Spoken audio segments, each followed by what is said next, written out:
Nous allons voir comment tracer un circuit. Pour tracer un circuit, vous allez dans le menu en bas avec la flèche, dans l'onglet Tracer tout en bas, et vous cliquez tout à droite sur le stylo Créer. Il vous demande ce que vous voulez faire, soit modifier la dernière trace faite, soit faire un nouveau tracé, une nouvelle route, et vous pouvez même tout de suite changer le nom. Je vais l'appeler Formation, comme ça, et je clique sur Nouveau tracé. Vous voyez au centre une pierre jaune qui vient d'apparaître, surmontée d'un petit chapeau vert et bleu, noir et bleu. La pierre jaune est le point de départ de votre tracé. Vous allez pouvoir cliquer dessus, elle se transforme en pierre rouge avec des informations au-dessus. En dessous, vous voyez apparaître un rond blanc. Ce rond blanc est la poignée qui vous permet de déplacer les points appelés pierres. Donc je fais apparaître le rond blanc en cliquant sur la pierre rouge. Je pose mon doigt dans le rond blanc et je vois apparaître des pointillés entre le rond blanc dans lequel est posé mon doigt et la pierre rouge. Je peux déplacer la pierre rouge qui met mon point de départ. Donc pour faire mon tracé, moi je pars de chez moi au bas passet, donc je pose la pierre rouge à l'endroit du début. Ensuite, quand je tape dans le rond blanc, je peux faire changer de couleur la pierre. Je peux la faire passer verte, bleue ou grise. Et si je reviens à rouge. La pierre verte est l'outil de tracé intuitif classique.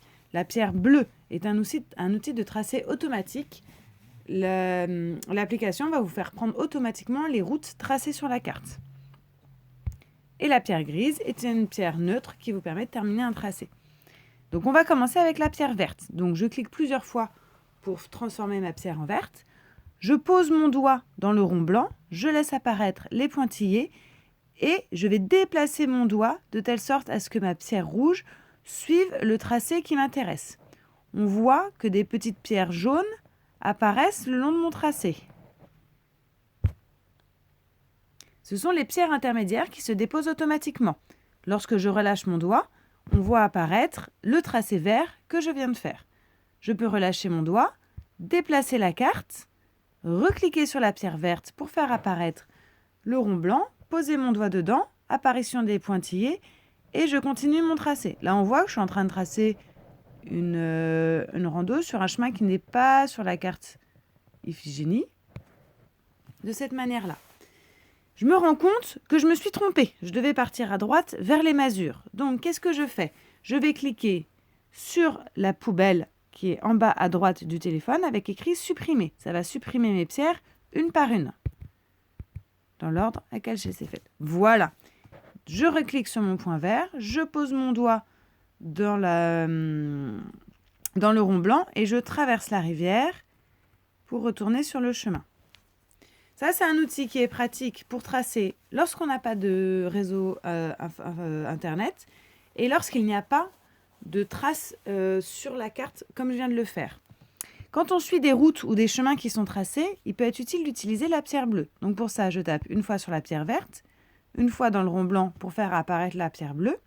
Et la pierre bleue va instinctivement, automatiquement, aller chercher les chemins existants pour faire un tracé au plus court. Donc je vais prendre la pierre bleue et l'emmener directement à la maçonnière et il va choisir le tracé le plus court. Je relâche et automatiquement, il a choisi le tracé le plus court en suivant la route. Bon, là, il y a un petit défaut sur la carte apparemment. Je peux continuer de cette manière. Moi, je veux aller jusque là. Donc, je fais par petits à-coups. Je pourrais faire par des à-coups plus grands.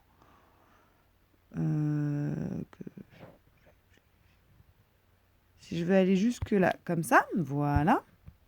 Et je continue de cette manière de tracer. Jusqu'à ici. Je sais ensuite que je vais à nouveau passer par un endroit où il n'y a pas de chemin. Je repasse donc en vert. Et je fais suivre la route. Et là, je coupe à cet endroit. Je vais à nouveau reprendre la route. Je passe en bleu pour aller plus vite et être plus précis. Et voilà. Donc là, je viens de boucler mon tracé. Je passe ma pierre en grise pour boucler le tracé. Je vois que mon tracé fait 5,76 km. C'est indiqué dans le petit encart gris de l'info. Et si je veux aller sur la carte d'identité de tracé, je clique sur le i sur l'encart grisé et je suis sur la carte d'identité de mon tracé que je peux aller ranger dans le dossier prévu à cet effet, formation. Et voilà, c'est à vous de jouer.